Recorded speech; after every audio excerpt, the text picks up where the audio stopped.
মন্ত্রী অশোক ভট্টাচার্যের আমি ডানাত বা হাত কোনো হাতি ছিলাম। ভালোবাসতাম, ভীষণ ভালোবাসতাম। আজকের দিনে দাঁড়িয়ে যখন দেখি সেলিমদাকে হুমায়ুন কবিরের সাথে রাত্রেবেলা মিটিং করতে যান, আসলে বামেরা হিন্দু বিদ্বেষী। উত্তরবঙ্গে আপনার গ্রহণযোগ্যতা শুভেন্দু অধিকারীর থেকেও নাকি বাড়ছে। যে মুখ্যমন্ত্রী বলে 1 মিনিটে 12 বাজিয়ে দেবো, দুর্ভাগ্য মাইনরিটিদের, এরা কিছু পায় না। আসলে গৌতম বাবু আমার বিরুদ্ধে দাঁড়িয়েছে, ওনাকে না হারালে উনিও সেকেন্ড ক্লাস সিটিজেন হয়ে যাবে। আমি যদি কিছুই না করে থাকি তাহলে সরকারের এত আমাকে নিয়ে টেনশন কেন? গৌতম বাবু মহাশয় is not a good administrator. দাওয়ালির মুখোমুখি শিলিগুড়ি বিধানসভা কেন্দ্রের বিজেপি প্রার্থী শঙ্কর ঘোষ। শঙ্করদা, স্বাগত দাওয়ালে। দাদা, ঘড়ির কাঁটা বলছে এখন প্রায় 11:30 ছুঁই ছুঁই। সকাল থেকে প্রচার চলছে। প্রথমেই জানতে চাইবো যে কিভাবে প্রচার চলছে আর এই ফিট থাকার রহস্য কি? 365 দিনই আমার একই রকম থাকে। নির্বাচনের সময় একটাই হতে পারে, সেটা হচ্ছে যে সন্ধ্যার পরে নৈশকালীন বন্ধুদের সাথে আড্ডা, সেটা থাকে না। আদারওয়াইজ এটা রেগুলার অ্যাক্টিভিটি। এটার মধ্যে আমি বিশেষ কোনো বাড়তি আহ, আহ, উদ্যোগ আমার মনে হয় না প্রয়োজন আছে। কোনো কোনো সময় ছেলের সাথে বেরোই, আদারওয়াইজ এটা এভাবেই চলে আমাদের জীবনে। এটা একটা normal routine, so nothing new in it. আমি এভাবেই থাকি। আপনি একটা সময় ছিলেন বামপন্থী আন্দোলনের একেবারে অন্যতম মুখ এবং অশোক ভট্টাচার্যের ডান হাত। সেখান থেকে একেবারে গেরুয়া শিবিরে এই ট্রানজিশনটা কিভাবে হলো এবং কতটা সমস্যাও কি কিছুটা হয়েছিল মানিয়ে নেওয়ার ক্ষেত্রে? প্রথমত মন্ত্রী অশোক ভট্টাচার্যের আমি ডানাত বা হাত কোনো হাতি ছিলাম। মন্ত্রিত্ব বা রাজ্যের থেকে বাম সরকার চলে যাওয়ার পরে যেহেতু আমি রাস্তার আন্দোলন পছন্দ করি, সেটা আমার দায়িত্ব কর্তব্যের মধ্যে ছিল যে যে রাজনীতিটা আমি করি তার পুনরায় তার যে জায়গা সেটা ফিরে পাওয়ার ক্ষেত্রে আমার দলের নেতাকে প্রতিষ্ঠিত করা, সেই কাজটা আমি করেছি। এবং স্বাভাবিকভাবেই যখন মানুষের সঙ্গীহীন অবস্থা থাকে, তখন মানুষ যাকে সাথে পায় তার সাথে বিভিন্ন বিষয়ে আলোচনা করে, তার একটা প্রভাবও তৈরি হয়। সেই কাজটা করেছি এবং পরবর্তীকালে ওনাকে কথা দিয়েছিলাম সবার সাথে মিলে ওনাকে আবার বিধায়ক করব। যেদিন হেরেছিলেন সেদিনই আমি বলে এসেছিলাম ওনার বাড়িতে প্রথম গিয়ে, এবং তারপরে উনি মেয়র হয়েছেন। এবং অনেকে অনেক কথা বলেন, আমি মাঝে মাঝে হাসি। আমি সাধারণভাবে সবকিছু বলতে ভালোবাসি না। অশোকদার যখন কোভিড এর সময়, যেহেতু আমি সে সময় হেলথ এমআইসির দায়িত্বে ছিলাম কর্পোরেশনে, শিলিগুড়ির মানুষ জানে কি পরিশ্রম করতাম। আমাকে এমনকি আমার দলের মানে কর্পোরেশনের সবাই কোভিডে বাইরে যাওয়া নিয়ে, কোভিডের যে আক্রান্তের বাড়ি যাওয়া নিয়ে, এমনকি আমাদের এমআইসি দের মেয়রের উপস্থিতিতে মিটিং হলে কেউ আমার পাশে বসতো না, বলতো তোর কাছে বসা সমস্যা। তো এরকমই মধ্যে দিয়ে অশোকদার কোভিড হয়। অশোকদাকে প্রথম টেস্টে কোভিড নেগেটিভ হয়। রাত্রি 11:30-12টার সময় অশোকদা যে পিসি করেছিল বাড়িতে বসে, তখন ওই রিপোর্ট নিয়ে আমি ওনার পাশেই বসেছিলাম। ভোরবেলায় আমাকে দিদি রত্নাদি অশোকদার ওয়াইফ ফোন করে বললো যে শঙ্কর এরকম এরকম ব্যাপার, তুমি তাড়াতাড়ি আসো 5টা 5:30। ভাবুন, কোভিড হয়েছে। আমি সেটা ফিল করেছিলাম। ওনাকে নিয়ে আমি প্রথম আমার এখানে একটা প্রাইভেট নার্সিং হোমে যাই এবং সেখানে কোভিড পজিটিভ আসে। ভালোবাসতাম, ভীষণ ভালোবাসতাম। এই কারণে আমার বাবা নেই, এখন তো মাও নেই, তো স্বাভাবিকভাবে উনি একটা আমার ফাদার লাইক ফিগার ছিলেন। ফলে কোভিড হলে যে আমার সমস্যা হতে পারে, আমার মা তখন বেঁচে ছিলেন, তিনিও বয়স্ক, এগুলো ভাবিনি।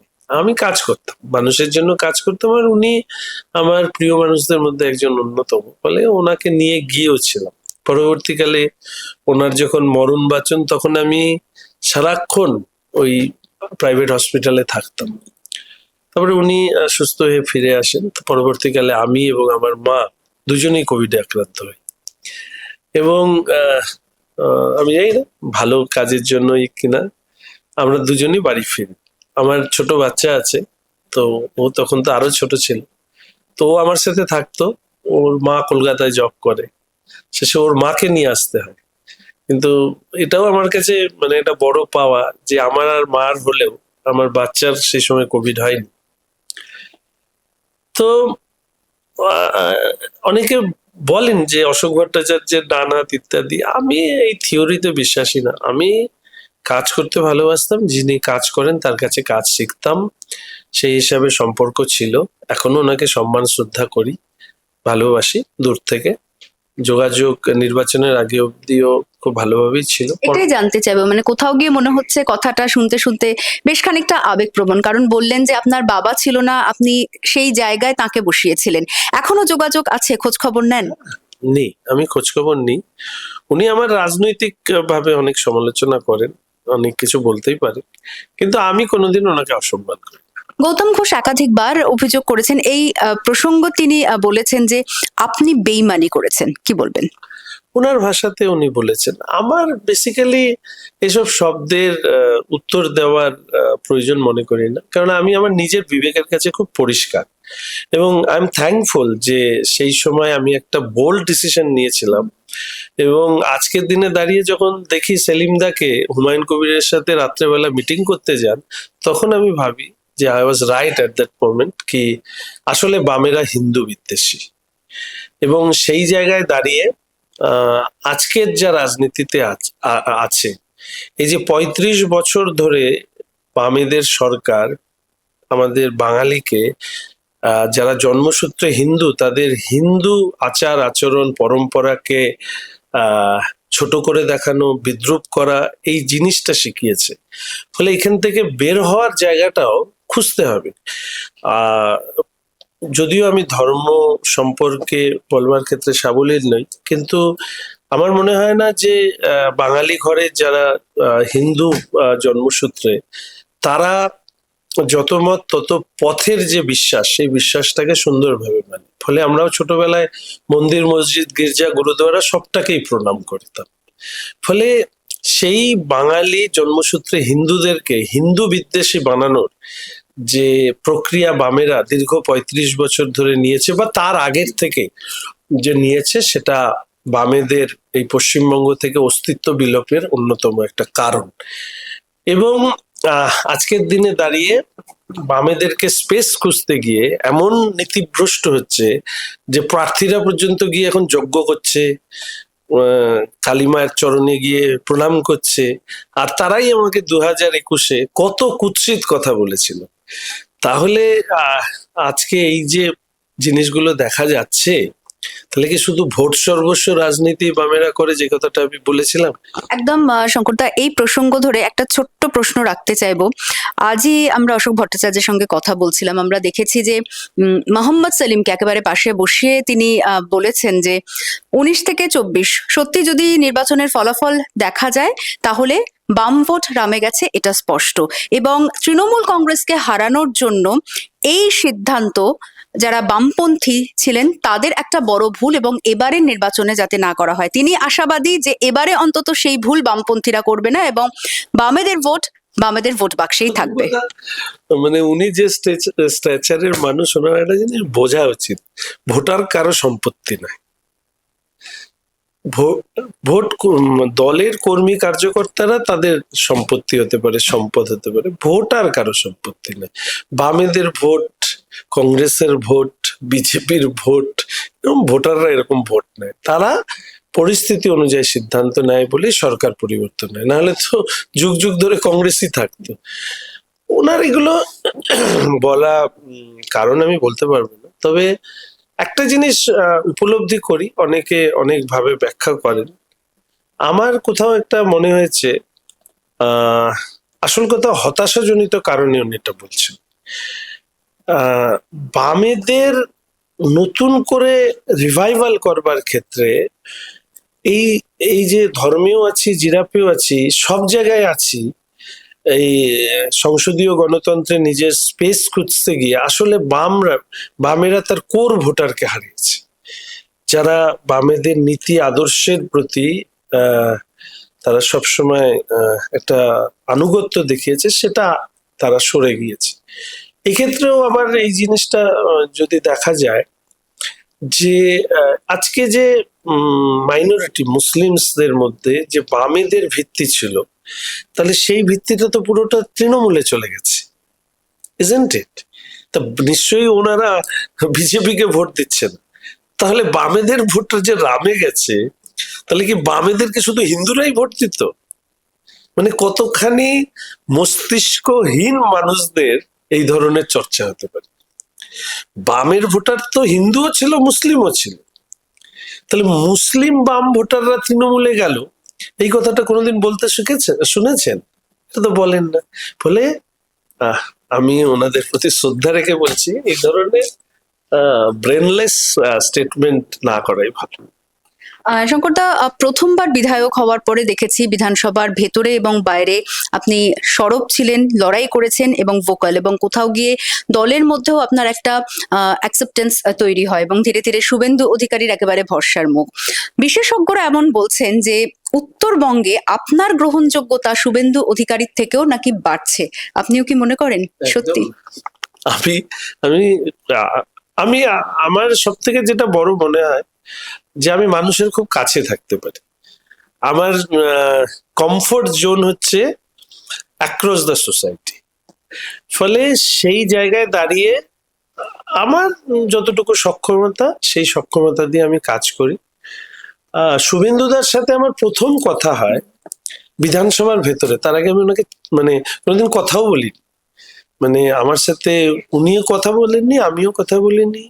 আমি জেতার পরে যেদিন বিধানসভায় যাই, একটা বিল নিয়ে আমাকে বলতে বলা হয়, সেই বিল বলার পরে উনি আমাকে প্রথম কনগ্রেচুলেট করেন এবং বলেন যে এরপর থেকে তুমিই বলবে।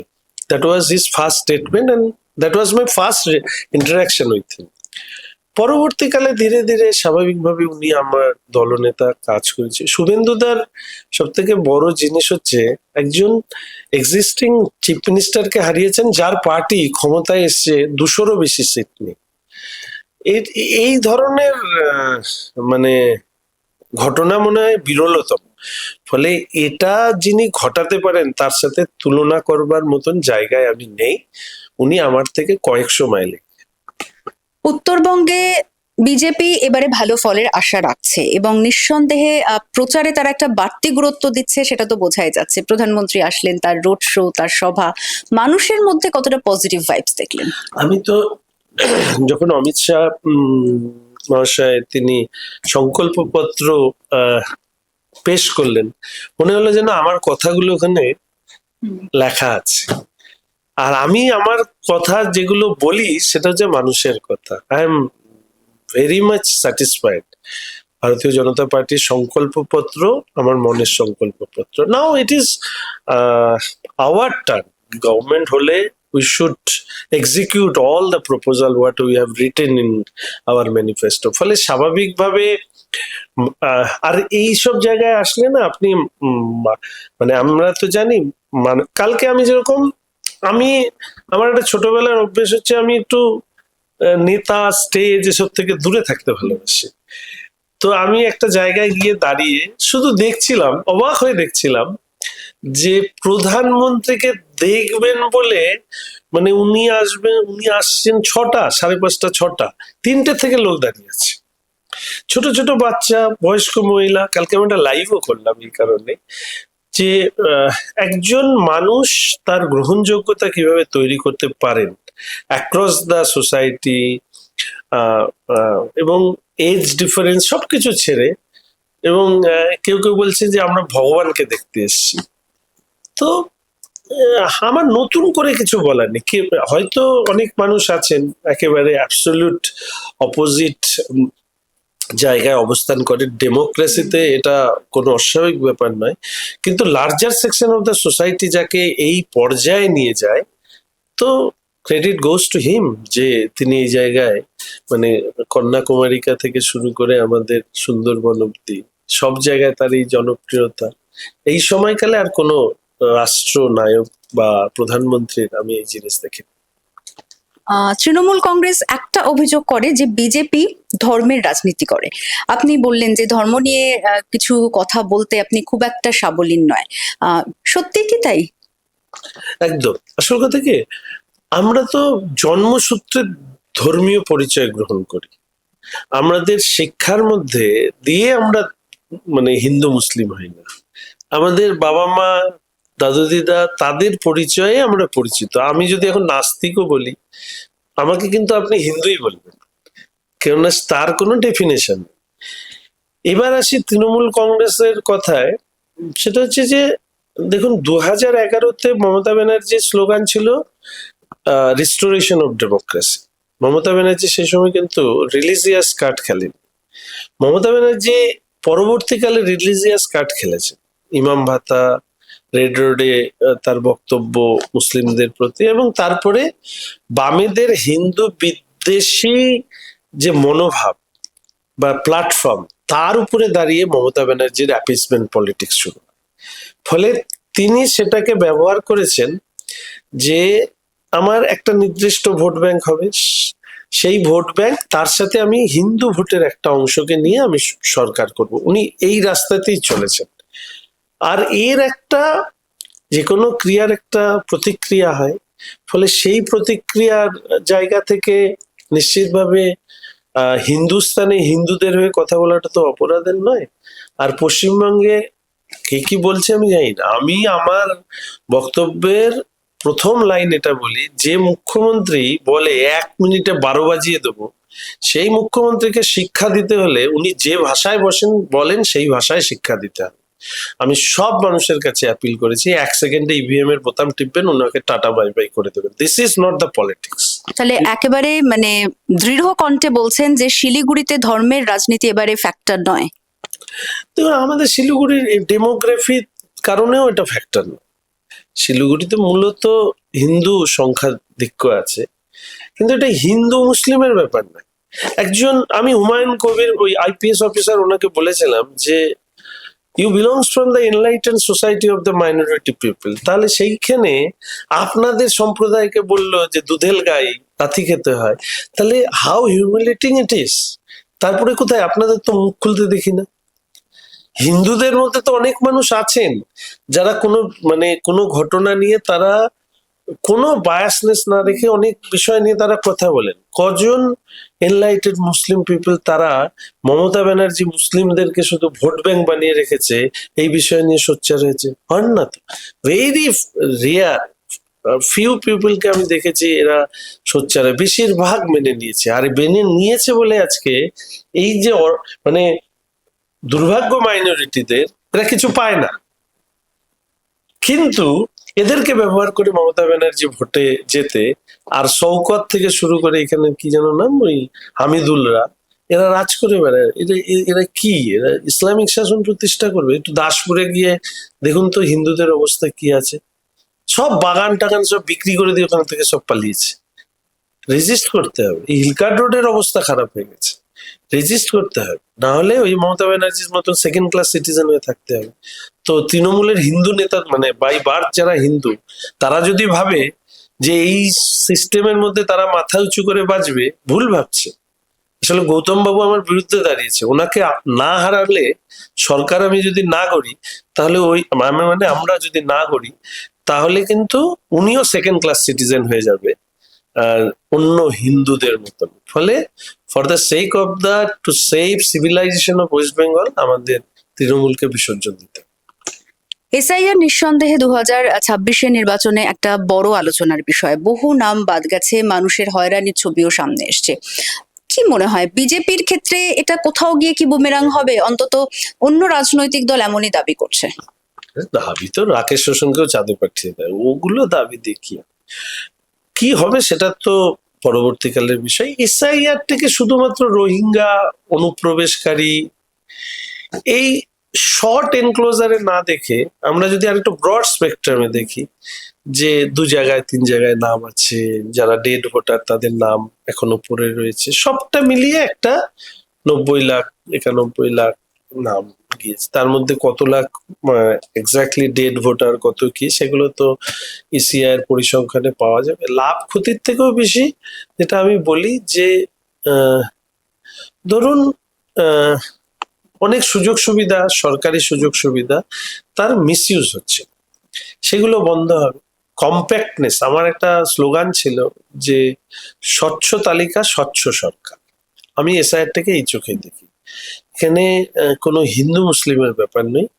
যারা ইনফিল্ট্রেটার, যারা ডেড ভোটার, যারা শিফটেড, যারা ডাবল ট্রিপল এন্ট্রি আছে, they should be kept out from the voter list. Simple thing. সেইটাকে নিয়ে এর লাভ ওর লাভ তো বলতে পারবো না। পশ্চিমবঙ্গের মানুষের লাভ হলেই আমি খুশি। গত 5 বছরে মানুষের জন্য যে কাজ করেছেন, কি হয় মনে হচ্ছে যখন ভোট চাইতে যাচ্ছেন, কথা বলছেন তাদের সঙ্গে, কতটা সন্তুষ্ট তারা? কারণ আপনার যিনি বিরোধী প্রার্থী, তার দাবি যে সেই অর্থে কোনো কাজ হয়নি, এবং অনেক মানুষের সঙ্গে আমরা শিলিগুড়িতে কথা বলছি, তারাও বলছেন যে ঘরের ছেলে হওয়ার পরেও সেই অর্থে যে আশা ভরসা নিয়ে তারা ভোট দিয়েছিলেন, সেই পরিষেবা তারা পাননি। আমি তো সবসময় বলি, মেয়র সাহেবকে তো সন্তুষ্ট করার দায় আমার নেই, শিলিগুড়ির মানুষের ক্ষেত্রে তো অবশ্যই দায় থাকে। আমি ব্যক্তিগতভাবে যেভাবে বুঝি, যে আমার মুখ্যমন্ত্রীর নাম তো শুভেন্দু অধিকারী নয়। আমার মুখ্যমন্ত্রীর নাম কি শুভেন্দু অধিকারী? নিশ্চয়ই নয়, মমতা ব্যানার্জি। উনি রাজ্য চালান, উন্নয়ন করার দায়িত্ব ওনার, আমার না। আবার মমতা ব্যানার্জির প্রধানমন্ত্রীর নাম তো নিশ্চয়ই অন্য কেউ, আর কারো নাম বলা যাচ্ছে না, তো নিশ্চয়ই নরেন্দ্র মোদী মহাশয়। তো নরেন্দ্র মোদী মহাশয়ের মধ্যে আসে, দায়িত্বের মধ্যে আসে পশ্চিমবঙ্গের উন্নয়ন।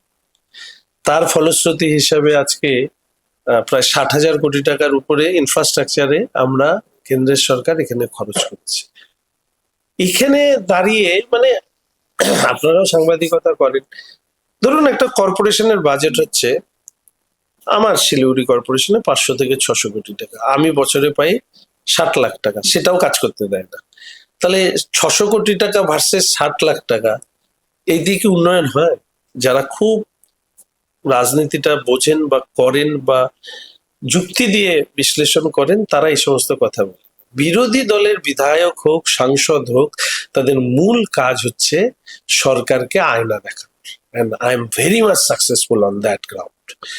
এবং সেইটাকেই আমি মানুষের কাছে বলেছি। এবার এর সাথে অনেক কিছু আছে, এত ইন্টারভিউতে বলার বিষয়। এই elevated road, eco sensitive zone declare হয়েছে, রিচা ঘোষের নামে স্টেডিয়াম হয়েছে, খেলার মাঠে খেলা হবে, 500 লোক পুলিশ নিয়ে আমাকে ধরে নিয়ে গেছে।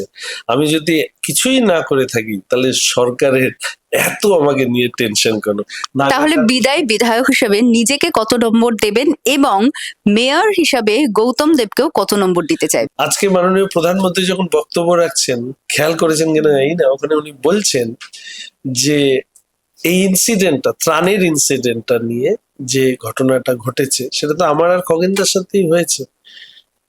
আমি কি বলেছিলাম? রাষ্ট্র নাচছে, আর আমাদের উত্তরবঙ্গের মানুষ বিপর্যয়ে মারা যাচ্ছে। রাষ্ট্র বলতে এখানে আমি মুখ্যমন্ত্রীকে বলেছিলাম।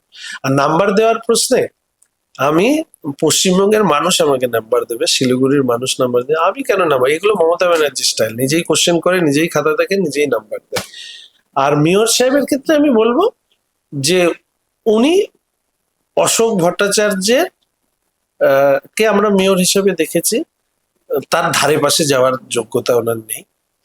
অশোকদার মধ্যে একটা কাজ করার ইচ্ছে ছিল, যেহেতু সেই সময় তৃণমূলের রাজ্যের সরকার ছিল, দেশেও তো বামেদের সরকার ছিল না, তো ফলে উনি একটা চেষ্টা করেছেন।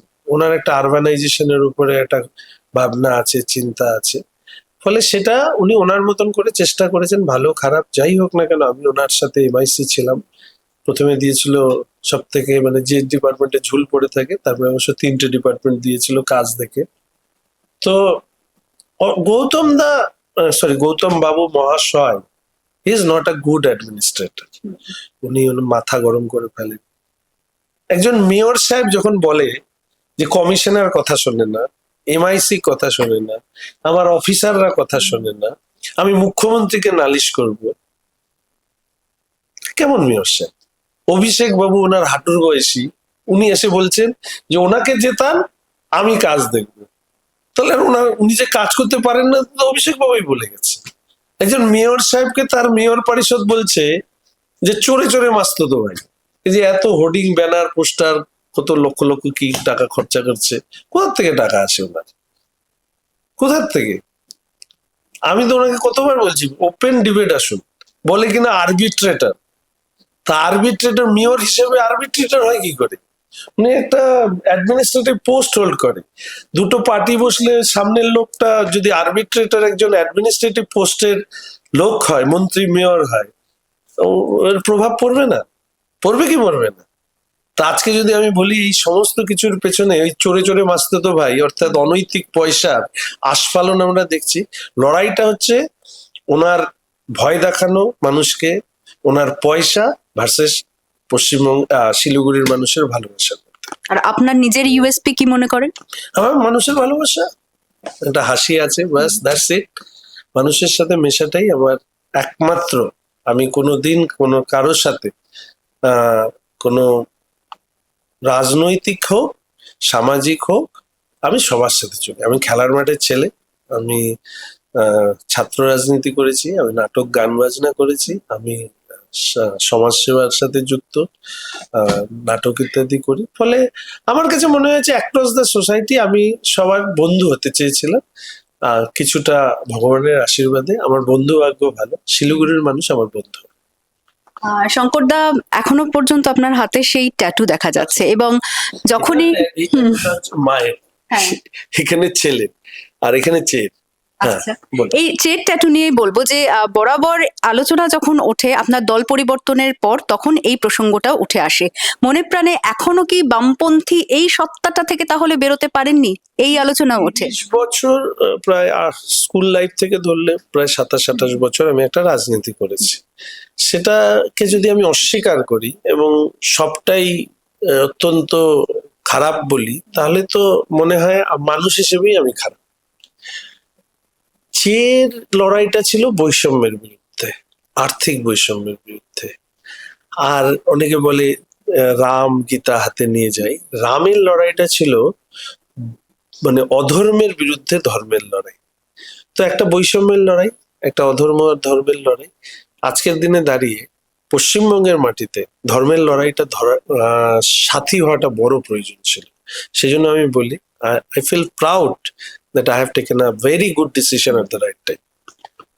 নির্বাচন কমিশনের প্রসঙ্গে একটু আসবো, যে অনেক কড়া পদক্ষেপ করা হয়েছে বিভিন্ন সময়। প্রতিটি নির্বাচনেই বাংলার চরিত্র বেশ খানিকটা আলাদা, এই প্রসঙ্গ চলে আসে এবং সুষ্ঠু নির্বাচন, অবাধ নির্বাচন হয় না, এই অভিযোগও আপনারা তোলেন।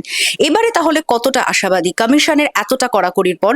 এবং কমিশনের এই ভূমিকা নিয়েও বিরোধীরা প্রশ্ন তুলছে যে কোথাও গেরুয়া শিবির, একেবারে বিজেপির অঙ্গুলি হেলনেই চলছে কমিশন। আমি তো 294টি সিটে যারা দাঁড়িয়েছে তার মধ্যে I am one of the MLA and also candidate, যে আমার এগেইনস্টে পুলিশ এফআইআর করেছে।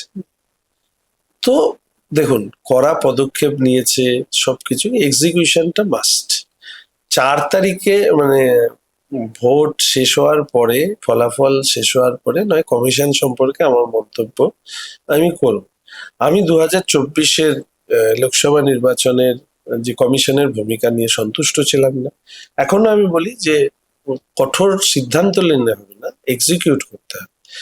অন পেপার আমরা অনেক কিছু করি, কিন্তু অন গ্রাউন্ড আমরা কি করছি তার উপরে দাঁড়িয়ে কমিশন কে সার্টিফাই করবে মানুষ, পশ্চিমবঙ্গের মানুষ করবে। একটা ভালো জিনিস আমি কালকে হঠাৎ করে রাত্রেবেলা ভাবছিলাম যে এখন পর্যন্ত, মানে 23 তারিখে আমার এখানে ভোট, এখন পর্যন্ত রাজনৈতিক হিংসা সেটা কোথাও আমার মনে হয়েছে, যদিও আমাকে তাহলে একটু স্ট্যাট মিলিয়ে দেখতে হবে, সেটা কিন্তু এখনো সামনে আসেনি। আমি জানি না আগামী 11 দিনের মধ্যে পরিস্থিতি কি হবে। একদমই। এই যে আর মাত্র 11 দিন বাকি, প্রচারের তো আরো বাড়বে, প্রচারের সকাল থেকে প্রচার চলছে। ফিট থাকতে মেনুতে কি থাকছে?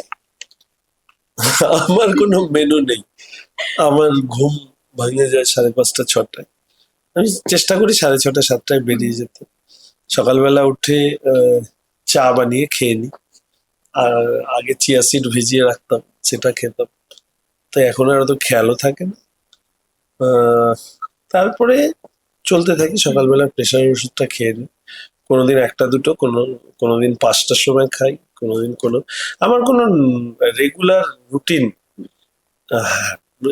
এই শরীর স্বাস্থ্য এরকম আছে, আমি মাঠের ছেলে, আমি বললাম খেলাধুলো করতাম, আর খুব বেহিসাবি জীবন না, ফলে ওভাবে চলে যাচ্ছে। হ্যাঁ, 23 তারিখের পর হয়তো একটা দিন একটু ঘুমিয়ে আবার 24 তারিখ দক্ষিণবঙ্গে চলে। শিলিগুড়ি কার দখলে থাকবে এবং একই সঙ্গে গতবার আমরা দেখেছিলাম ইসবার দোসোপারের স্বপ্ন বিজেপি দেখেছিল, তা পূরণ হয়নি। এবারে বাংলা দখলের স্বপ্ন দেখছে, প্রত্যাশা পূরণ হবে? দাদা, দখল সম্পত্তিটাতে আপত্তি আছে। এবার পশ্চিমবঙ্গ যে নির্বাচন হচ্ছে, এটা সভ্যতাকে বাঁচানোর লড়াই। এই লড়াইয়ে পশ্চিমবঙ্গবাসী জিতবে, এটুকুই আশা রাখি। অনেক ধন্যবাদ শঙ্কর দাস, সময় দেওয়ার জন্য। এতটা রাতে গোটা দিনের প্রচার সারার পর তিনি আমাদেরকে সময় দিলেন এবং বলছিলেন যে মানুষের সাথে জনসংযোগের তার যেটা ইউএসপি, সেটা হচ্ছে মুখের হাসি এবং একেবারে পজিটিভ ভাইবস নিয়ে কথা বলা। এতটা রাতেও কিন্তু সেই সমান ভাইবসই আমরা পেলাম আমাদের এই দ্য ওয়ালকে তিনি যে ইন্টারভিউ দিচ্ছিলেন।